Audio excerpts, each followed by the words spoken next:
पड़े। Conservation of mechanical energy, ये क्या वाला है?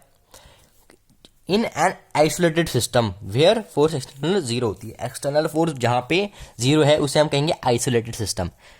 आइसोलेटेड सिस्टम में the sum of kinetic and potential conserved रहेंगे। तो क्या कहा इसने? Energy is equal to K plus U, जो कि कांस्टेंट रहेंगे या कंजर्व रहेंगे। तो delta K plus delta V, नहीं delta U is equal to zero. अब डेल्टा कॉमन आ रहा है, delta K plus U is equal to zero. तो डेल्टा को हम चेंज बोलते हैं। अगर चेंज जीरो है तो के प्लस यू कांस्टेंट रहेगा यार, है ना। चेंज जीरो आता है तो ये तो कांस्टेंट ही रहेंगे। Hence proved. हमने ये भी पढ़ा था कि ये काइनेटिक और पोटेंशियल कंजर्व रहते हैं, और वही हमने यहाँ पे प्रूव कर दिया। तो लिखेंगे हेंस प्रूव्ड। चलिए हम अगले टॉपिक पे चलें। तो ये तो उसी के आगे की बात है, चलिए आपको विस्तार से बताते हैं। चलिए पोटेंशियल का एक केस देखते हैं। फिर एक पोटेंशियल देखते हैं कि अब यहाँ पे क्या हो रहा है। Let a body of mass M, ये एक एम मास की बॉडी है, इसको ड्रॉप किया एक हाइट एच से। तो हम एनर्जी निकालेंगे एट ए, एट बी, एट सी। देखते हैं इन पॉइंट पे क्या क्या एनर्जी निकलती है। तो एनर्जी ए पे क्या होगी? K A plus U A, kinetic plus potential होगी। जैसे कि हमको पता है यहाँ तक हमको पूछा, यहाँ से छोड़ेंगे तो इनिशियली तो ये जीरो ही होगा ना। तो let so initial velocity zero है, तो काइनेटिक तो जीरो हो गया, तो यू ए तो एम जी एच हो गया। तो एनर्जी ए पे zero plus M G h, तो m ji h A point में हमारी एनर्जी एम जी एच आ गई है। अगर हम यहाँ से सी पे निकाले, सी पे क्या एनर्जी होगी? एनर्जी काइनेटिक प्लस पोटेंशियल सी, काइनेटिक सी पे काइनेटिक और सी पे पोटेंशियल देखें तो सी पे वेलोसिटी क्या होगी? V square minus U square equal to two G X हो जाएगी। तो यहाँ से इनिशियली तो ये जीरो है, तो वेलोसिटी क्या निकलेगी? Root two G x. ये वेलोसिटी इनिशियली जीरो थी, है ना। तो रूट टू जी एक्स यहाँ पे वेलोसिटी इसकी आ गई है। तो एनर्जी का फॉर्मूला क्या होता था, या काइनेटिक एनर्जी का? Half M we square plus potential का एम जी एच। एच क्या है हमारे यहाँ पे? हाइट सी बी है, तो क्या हो जाएगा यहाँ पे? एम जी एच को हम सी बी लिखेंगे। हाफ एम वी स्क्वायर क्या था? Two G X, two G X यहाँ पे वी स्क्वायर हमने पुट करा।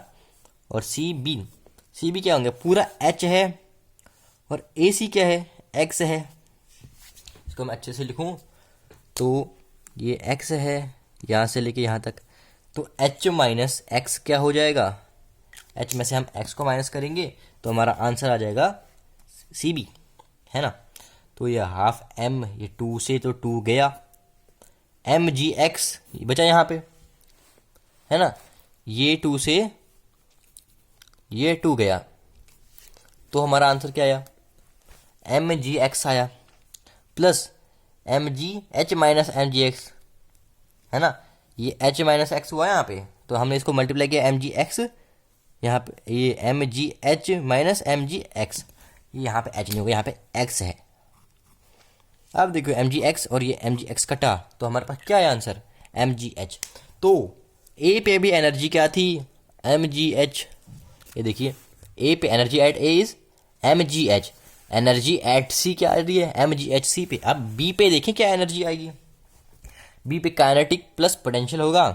तो वी पे अगर हम ले देखें velocity, V square minus U square equal to two ji H हो जाएगी इस बार। तो जैसे इनिशियल हमारे पास जीरो था, तो वेलोसिटी टू जी एच हो जाएगी, अंडर रूट में आएगी। अगर हम वेलोसिटी निकालें सिर्फ वेलोसिटी, तो रूट हो जाएगा। तो काइनेटिक जैसे कि हमको पता है energy at B half M we B का स्क्वायर हो जाएगा यहाँ पे। अब ये देखो, अब बी पॉइंट कहाँ पे है? बी पॉइंट यहाँ जमीन में है, धरती पे है, तो कोई हाइट ही नहीं है। हाइट नहीं है तो पोटेंशियल कहाँ से होगी? एम जी एच होगा। जब एच ही नहीं है तो पोटेंशियल एनर्जी का क्या काम है यहाँ पे? पोटेंशियल तो जीरो होगी, यहाँ पे पोटेंशियल होगी ही नहीं। तो half M we b square plus M G h, ये एच तो जीरो है तो ये कट गया zero. Half M we square क्या था यहाँ पे? To ji H. वेलोसिटी हमारी क्या लिख रही थी? टू जी एच। तो इसका अगर स्क्वायर करेंगे तो रूट हट गया, तो हाफ एम टू जी एच, ये टू से लेके यू टू गया, तो फिर से एम जी एच। इससे हमको पता चलता है कि एनर्जी ए पे, बी पे, सी पे, सब जगह पे एम जी एच ही है। पोटेंशियल एनर्जी का फॉर्मूला ही एम जी एच होता है, ये तो प्रूफ हो गया है। एम जी एच। और क्या चाहिए? चलिए देखते हैं अगला टॉपिक। अगला टॉपिक क्या कह रहा है? चलिए अगला टॉपिक है हमारे पास हुक्स लॉ। हुक्स लॉ क्या कह रहा है? ये एक स्प्रिंग लगी हुई है हमारे पास बेसिकली। हमने यहाँ से लेके इसको यहाँ तक खींच दिया। इसको जब हमने इतना खींचा, कुछ डिस्टेंस तक खींचा होगा, उस डिस्टेंस को हम एच ले रहे हैं, एक्सपांड हो रहा है, और ये एफ तक हमने खींच दिया है।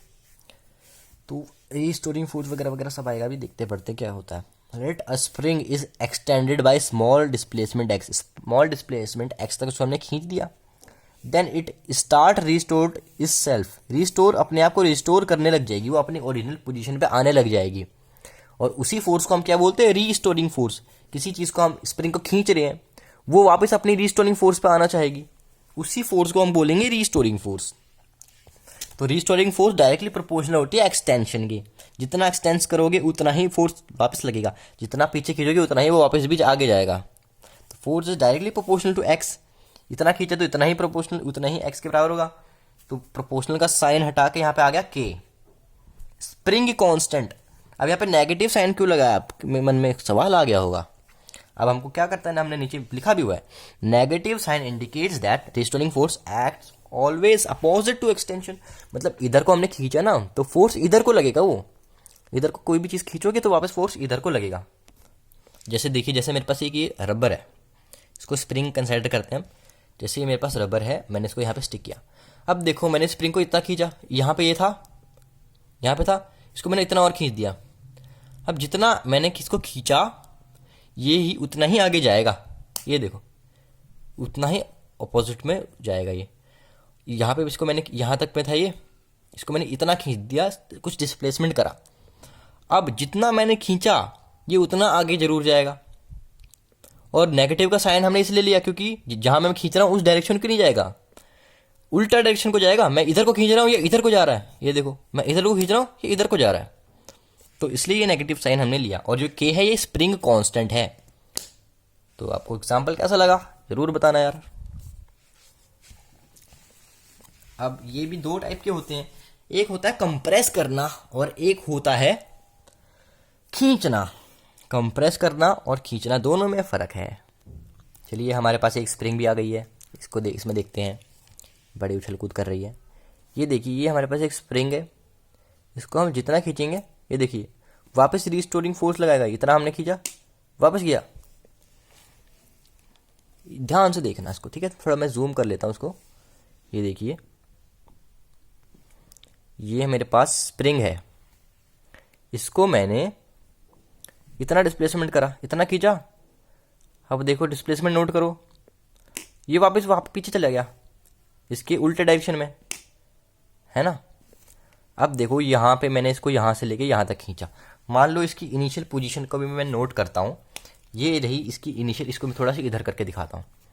ये यहाँ पे इसकी इनिशियल पोजीशन है, ठीक है। और मैंने इसको यहाँ से लेके यहाँ तक खींचा, यहाँ तक मैं इसको ले गया। देखो यहाँ तक, यहाँ से मैं इसको यहाँ तक ले गया। यहाँ से ये रिस्टोर करने लग जाएगा। ये देखो वापस अपनी पोजीशन में चला गया।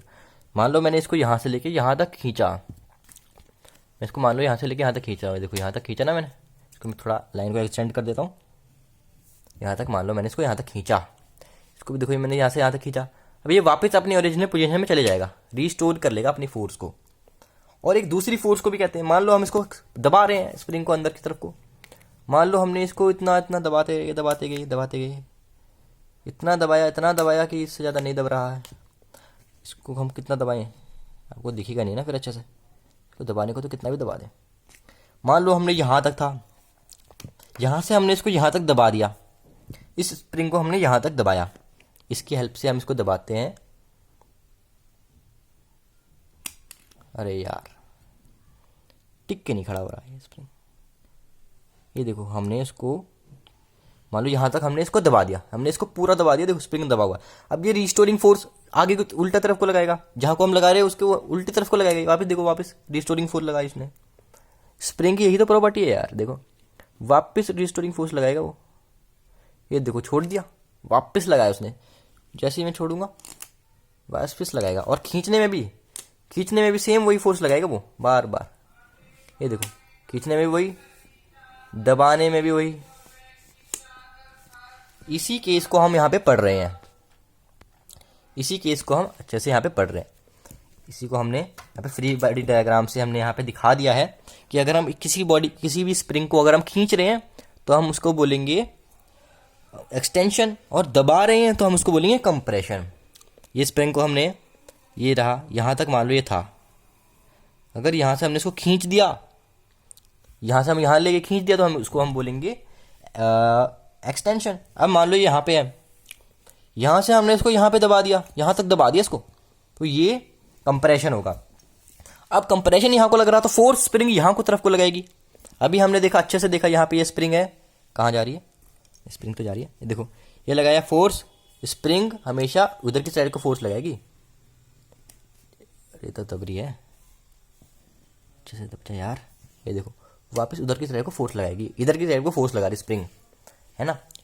तो यही हमने पढ़ लिया है अच्छी तरीके से। तो अब elastic potential energy of stretched spring, खींची हुई स्प्रिंग, ये रही, ये स्प्रिंग यहाँ से लेके यहाँ तक थी, मान लीजिए हमने इसको यहाँ तक खींचा, यहाँ तक इसने हमने को कहाँ खींच लिया, खींचते खींचते खींचते हम इसको यहाँ तक लिया, इतना बड़ा खींच लिया हमने, ठीक है। तो late us consider a spring of spring constant के, उसका कोई स्प्रिंग कांस्टेंट के है, एक्सपेंड्स थ्रू डिस्प्लेसमेंट एक्स, यहाँ से लेके यहाँ तक, वो एक्स डिस्प्लेसमेंट यहाँ से लेके यहाँ तक आ गई है, एक्सपांड हो गई है, from its mean position, then restoring force acts on it. हमने अभी भी देखा restoring force acts on it, act करेगी उस पर रिस्टोरिंग फोर्स, खींच लिया ना हमने उसको, तो रिस्टोर जरूर करेगी। तो let DW be small work done to further displacement DX against restoring force, restoring force के अगेंस्ट वर्क डन कर दिया हमने, ये स्प्रिंग है, इतना हमने खींचा और खींच दिया भाई, DX against restoring force, DW equal to F dot DX है, तो माइनस KX DX हो जाएगा यहाँ पे, है ना, 2 हो गया ना। Total work done from X1 से लेके X2 तक, X1 से X2 तक टोटल वर्क डन कितना हुआ। अब आप बोलो कि KX कहाँ से आया, हमने ऊपर देख लिया था ना, फोर्स KX के बराबर है, माइनस ऑफ KX, तो माइनस तो बाहर ले लेंगे, तो फोर्स की जगह हमने KX पुट कर लिया, DX तो है यहाँ पे। तो जब हम इसका इंटीग्रेशन करेंगे तो DW तो वर्क आ जाएगा हमारा, तो ये आ जाएगा हमारे पास हाफ के X2 का स्क्वायर माइनस X1 का स्क्वायर, ये हमारा वर्क डन आ जाएगा। किस चीज़ का वर्क डन आएगा, elastic potential energy of stretch spring हम कर रहे हैं, तो यही निकलेगा हमारा पोटेंशियल एनर्जी वर्क डन बराबर ही है ना। तो चलिए अब हम थोड़ा और आगे की तरफ को देखते हैं, जैसे कि ये इस डायग्राम को देखें आप आराम से, ये 2 डायग्राम बहुत ज़्यादा इम्पोर्टेंट है। अब देखिए वर्क भी पोटेंशियल एनर्जी है, पोटेंशियल एनर्जी को हम यू बोलेंगे, यू इक्वल टू हाफ के X2 का स्क्वायर माइनस X1 का स्क्वायर। अगर X1 0 है और X2 X है, देन पोटेंशियल इज हाफ के X स्क्वायर। ये देखिए फोर्स यहाँ को लग रहा है F is minus of KX, तो पोटेंशियल एनर्जी क्या होगा, वर्क के बराबर होगा, work is area under FX graph. यहाँ पे भी सेम कंडीशन लगेगा, यू यहाँ पे हाफ KX स्क्वायर लग रहा M, यहाँ पे K half KX square M, same चीज़ लग रही है, पर यहाँ पे पोटेंशियल 0 है, यहाँ पे पोटेंशियल कुछ है, यहाँ पे काइनेटिक कुछ है, नीचे पोटेंशियल 0 रहेगा। ये बात इस ग्राफ में आपको याद रखनी, ये एक वो है स्प्रिंग है, क्या समझ रहे हो आप, कुछ और होगा नहीं, ये स्प्रिंग है, ए से बी, यहाँ पे पोटेंशियल सेम, यहाँ पे काइनेटिक सेम, सब कुछ एक जैसा ही है। चलिए अब हम आगे टॉपिक देखते हैं, आगे क्या है। चलिए अब टॉपिक आता है कोलिगन। अब सबसे पहले हम इलास्टिक कोलिगन पढ़ने वाले हैं 2D में, तो चलिए देखते हैं क्या होता है। सबसे पहले लेट कर लेते हैं, सबसे पहले 2D पढ़ते हैं क्योंकि ज़्यादातर ये भी पूछ लेते हैं। ये ग्राफ है, यहाँ को V1 लग रहा है, यहाँ पे V2 है, यहाँ पे कोई मास M है, यहाँ पे कोई मास 2M है, यहाँ पे θ1 है, θ1 का रेक्टेंगुलर कंपोनेंट, यहाँ पे वेलोसिटी है, वेलोसिटी 1 का कंपोनेंट का, जहाँ पे थीटा बनता है वहाँ पे कॉस बनता है, V1 cos थीटा, यहाँ पे V1 sin थीटा। इस V2 का कहाँ पे बनेगा, थीटा यहीं पे बन रहा, तो V2 cos थीटा यहाँ, V2 sin थीटा यहाँ पे। तो चलिए इसकी डेफिनेशन से स्टार्ट करते हैं। Let us consider two bodies of mass m1 m and m2 such that after collision, collide करने के बाद they start moving in two dimension. ये बॉडी है, कोलाइड करने के बाद दो अलग अलग डायमेंशन में मूव करने लग गई हैं, टकरा के चल गई अलग अलग। ये देखिए टकरा गई, यहाँ पे अलग अलग जा रही हैं। एक्स एक्सेस में देखें तो potential p i is equal to p f, momentum initial momentum is equal to final momentum के बराबर होगा। मोमेंटम है ये, पोटेंशियल नहीं मोमेंटम। तो m1u1 plus m2u2 is equal to m1v1 plus m2v2, पर यहाँ पे cos थीटा इस बार जरूर लग गया। m1v1 cos theta plus m2v2 cos theta. y direction में देखें तो 0 is equal to m1u1 sine theta minus m2u2 sine theta. तो यहाँ पे नेगेटिव का साइन ये रहा, इसको इधर ले आते हैं। m2u2 sine theta is equal to m1u1 sine theta. इसको हमने फर्स्ट इक्वेशन लेट कर लिया है, इसको हमने सेकंड इक्वेशन लेट कर लिया है। और हाँ, इसमें हमको m1u1 को अलग कर दिया हमने। यहाँ पे m1u1 को हमने इस साइड ले लिया, बाकी उस साइड हमने भेज दिया है। m1u1 प्लस m2u2 था, यहाँ पे m1v1 cos theta plus m2v2 cos theta, हमने यहाँ पे m1v1 ही रखा। जैसा कि हमको पता है काइनेटिक भी कंजर्व्ड है, कि i is equal to f, जो हमने शॉर्ट फॉर्म लिखी है ना, p i is equal to p f, इसका मतलब है मोमेंटम इज कंजर्व्ड या काइनेटिक इज कंजर्व्ड। यहाँ पे p i is equal to p f मतलब मोमेंटम इज कंजर्व्ड है, यहाँ पे k i is equal to k f मतलब काइनेटिक कंजर्व्ड है। तो half m1u1 square plus half m2u2 square is equal to half m1v1 square plus half m2v2 square. Half से half गया, m1u1 का square is equal to m1v1 का square plus m2v2 का square. यहाँ पे हम m2u2 नहीं ले रहे हैं, ठीक है। अब ग्लेसिंग कोलिजन यहाँ पे एक केस आता है, यहाँ पे थीटा, ये देखिए थीटा 1 0 है, थीटा 2 90 डिग्री होगा। तो हमारे पास दो थीटा है ना, theta 1 and theta 2, theta 1 and theta 2। अब देखिए m1 जो कि u1 है, m2 जो कि u2 है। जहाँ पे m2 रेस्ट पे है, m2u2 रेस्ट पे है, तो इसकी u2 तो 0 हो जाएगी ना, m2u2 इज इक्वल टू 0। इसीलिए हमने यहाँ पे m2u2, इस केस में भी हमने m2u2 नहीं लिया, क्योंकि u2 तो 0 है, तो ये कैंसिल हो गया। क्योंकि u2 की जो वेलोसिटी है वो रेस्ट पे है, तो उसकी वेलोसिटी 0 हो गई ना। यहाँ पे भी देखो, यहाँ पे भी हमने काइनेटिक में m1u1 m2u2 ये नहीं लिया, क्योंकि u2 रेस्ट पे है, ये भी 0 हो जाएगा पूरे टाइम, तो यही बचा खाली। ग्लेसिंग कोलिजन से हमने इसको अच्छे से समझ लिया। हमने 3 इक्वेशन बना ली हैं अभी तक। ये रही फर्स्ट इक्वेशन, ये रही सेकंड इक्वेशन, ये थर्ड इक्वेशन। तो हम फ्रॉम 1 to 3 तीनों इक्वेशन से हम अगर देखें तो m1u1 is equal to m1v1 cos theta 1 plus m2v2 cos theta 2। Theta 1 हमने यहाँ पे अभी भी देखा ग्लेसिंग में, थीटा 1 0 है, थीटा 2 90 है, तो हम सीधा वैल्यू पुट करेंगे। 1v1 cos 0 degree plus m2v2 cos 90। cos 90 क्या होता है हमारे पास, 0 half half root 2 root 3/2 1। cos sine अगर 90 1 होता है तो cos 90 भी 1 रहेगा, नहीं cos 90 0, हाँ ठीक है। तो ये हो जाता है 0 हमारे पास, m1v1 cos 0, cos 0 तो 1 रहेगा, cos 90 0 हो जाएगा, उल्टा होता है। तो ये तो कट गया पूरा। तो यहाँ पे क्या आएगा, m1u1 is equal to m1v1, तो m1 से m1 गया तो u1 is equal to v1, u1 v1 के बराबर रहेगा। बस थोड़ा सा और रह गया है इसका अगला case. Also m1v1 sine theta 1 is equal to m2v2 sine theta. हमने cos थीटा में तो बात कर ली, अब साइन थीटा में भी बात कर लेते हैं। m1v1 sine theta 1 is equal to m2v2 sine theta 2। अब यहाँ पे m1v1 sine 0 is equal to m2v2 sine 90। अब यहाँ साइन 0 0 होता है, ये कट गया। यहाँ पे m2v2 साइन 90 तो 1 होता है, तो यहाँ पे क्या आ जाता है, v2 हमारा यहाँ पे 0 आ जाता है। कैसे 0 आया बताइए, हेड ऑन कोलिजन होंगे ना, साइन 0 1, तो साइन 0 पूरा 0 ही हो गया यार ये तो m2v2 इज, यहाँ पे देखो अगर मैं इसको और अच्छे से लिखूँ तो यहाँ पे देखिए m2v2 भी यहाँ पे 0 हो गया, तो ये m2 इधर जाके मल्टीप्लाई में इधर जाके डिवाइड में जाएगा, तो v2 इज इक्वल्स टू 0 ही हो जाएगा ना, वही हमने यहाँ पे लिखा है। तो जो v2 है वो भी यहाँ पे 0 हो जाएगा। यहाँ पे हमने V1 U1 के बराबर देखा, जहाँ पे हमने V2 0 के बराबर देखा। अब हेड ऑन कोलिजन देखें, हेड ऑन कोलिजन क्या होती है। हेड ऑन कोलिजन में जो θ2 है इस बार 0 हो जाएगा। तो अब सेकंड इक्वेशन में अगर हम देखें, सेकंड इक्वेशन क्या थी हमारे पास, वाई एक्सिस की, वाई डायरेक्शन की अगर हम इक्वेशन देखें तो ये रही हमारी वाई डायरेक्शन की, m2u2 sin θ2 equal to m1u1 sin θ1, m2u2 sin θ2 equal to m1u1 sin θ1।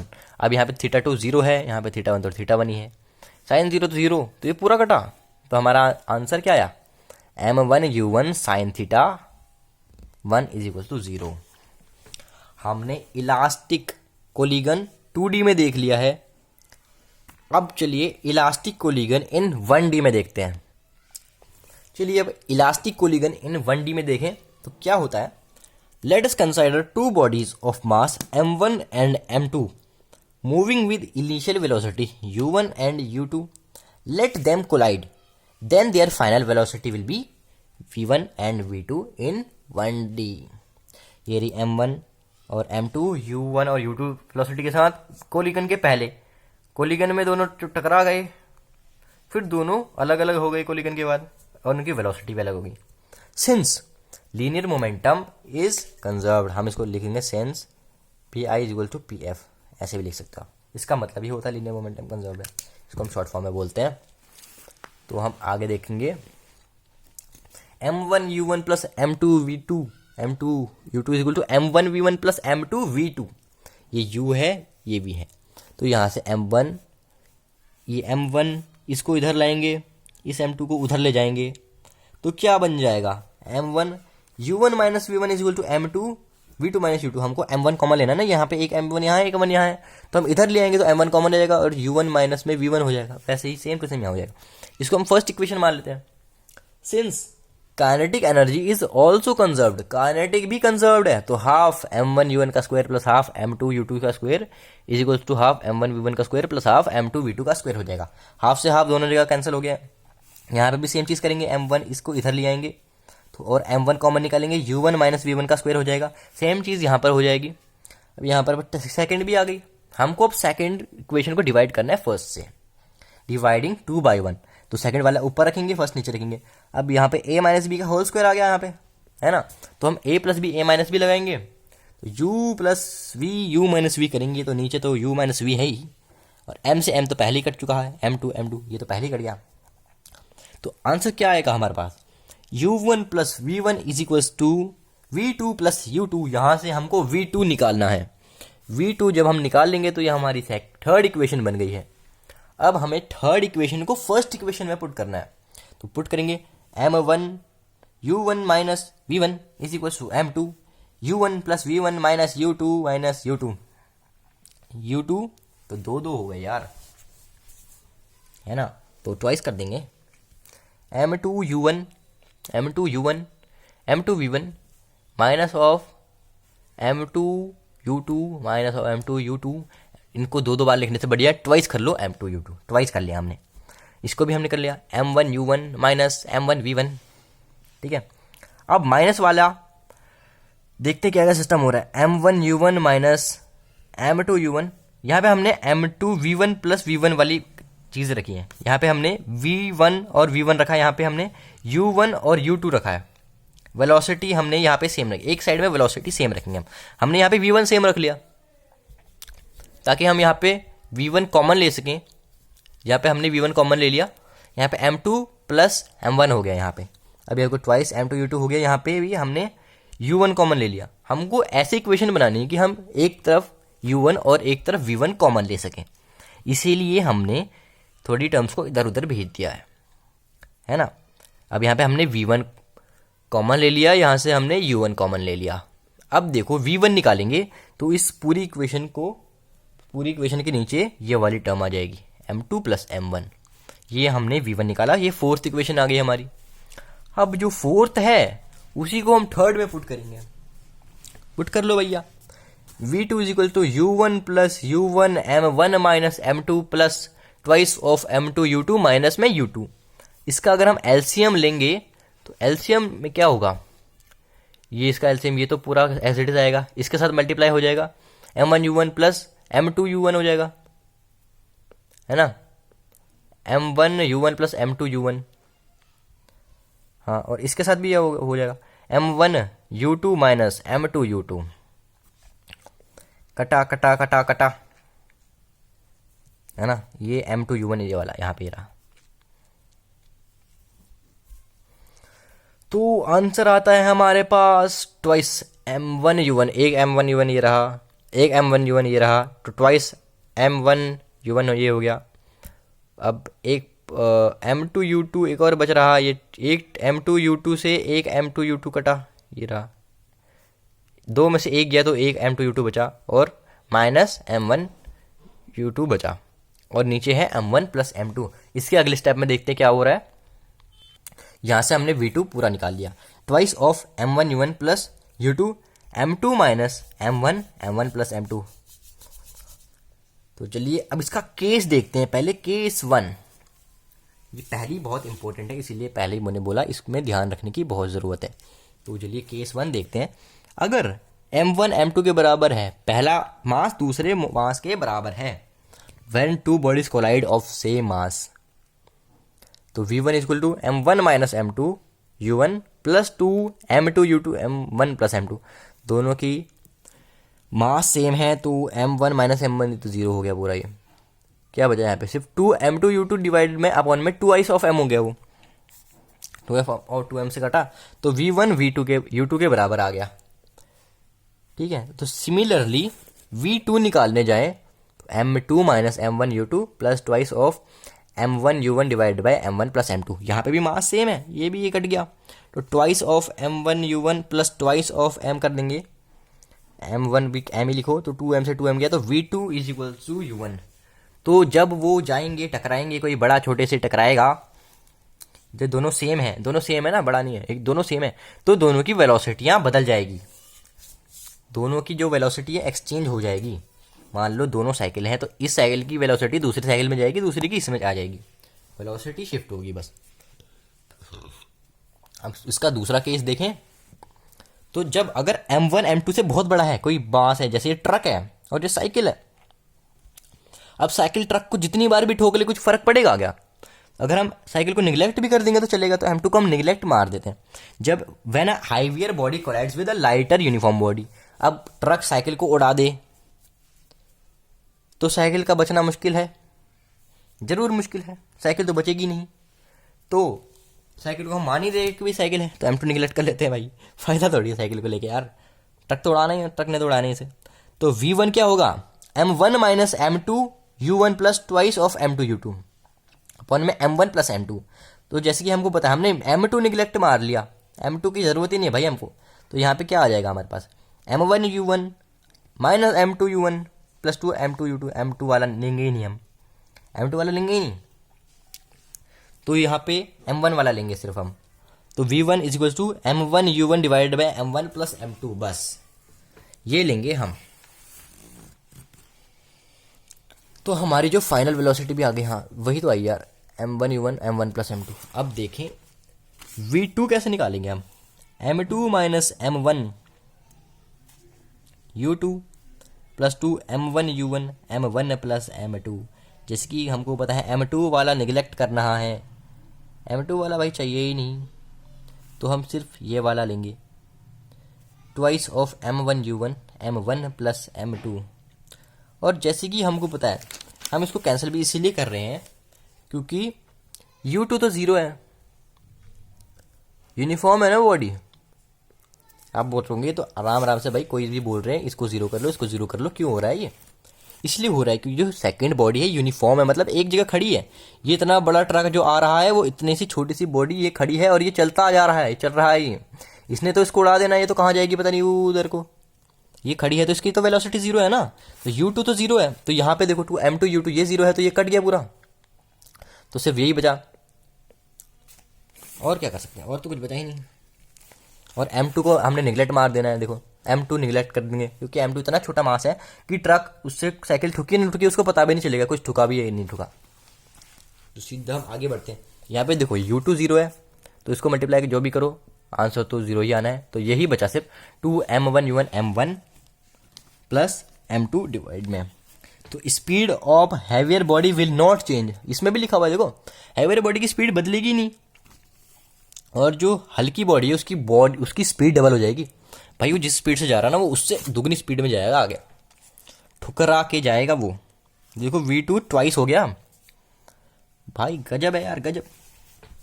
Third case देखते हैं, जब M1 is lesser than M2। M1 बहुत छोटा है इस बार M1 अगर कुछ ज़्यादा ही छोटा है तो M1 को हम निगलेक्ट मार देते हैं यार, क्या करें M1 लेके, M1 निगलेक्ट मार दिया। और U2 स्टेशनरी है। अब छोटा बड़े को टक्कर मारेगा, पहले बड़े ने छोटे को टक्कर मार दिया, अब छोटा बड़े को टक्कर मारेगा। देखो अब छोटा मार रहा है तो छोटे की वेलोसिटी देखते क्या आ जाएगा, M1 माइनस M2 U1 अपन में 2 M2 U2 अपन में M1 प्लस M2। यहाँ पे देखो U2 जो है वो रेस्ट पे है तो ये तो पूरी टर्म कट गई, तो ये यहाँ पे क्या बचेगा M1 माइनस M2 अपन में M1 plus M2 M1 U1। अब हमको M1 वाला टर्म निगलेक्ट करना है, तो M1 को हम निगलेक्ट कर देंगे तो यहाँ पे क्या बचेगा, सिर्फ minus of M2 U1 M1 plus M2। अब देखो V1 माइनस का साइन दिख रहा है हमें तो यहाँ पे भैया, माइनस का साइन हमको क्यों दिख रहा होगा, क्या लगता है भैया, चलिए हम बाद में बताएंगे, सबसे पहले V2 का निकाल लेते हैं। अब यहाँ पे U2 इसके साथ लगा हुआ है, U2 तो जैसे हमको पता है रेस्ट पे है तो ये तो पूरी टर्म कटी, twice of M1 U1 M1 plus M2, V2 is equal to twice of M1 U1। अब इसका मतलब क्या है भैया, जब कोई हल्की बॉडी टकराती है भारी बॉडी के साथ तो या तो वो वापिस पीछे चले जाएगी, है ना, वापस पीछे को चले जाएगी वो, उसका कोई फायदा नहीं टकराने का, या तो वापस टकराएगी या तो लुढ़खड़ा जाएगी यहीं पे।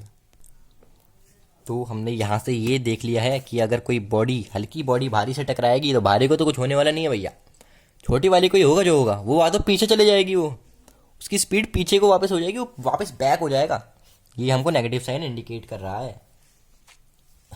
और जो V2 है वो ट्वाइस हो जाएगा M1 के,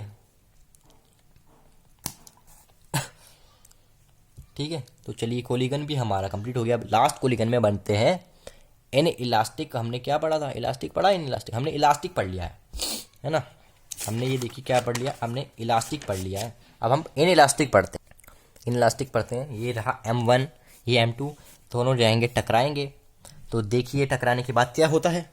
Let us consider two bodies of mass M1 and M2 moving with initial velocity U1 and U2 where U1 is greater than U2। U1 जो U2 से बड़ा है, ये चीज याद रखनी, U1 बड़ा है U2 से। Since linear momentum is conserved, linear momentum conserved है हमारा, तो M1 U1 plus M2 U2 is equal to M1 V1 plus M2 V2।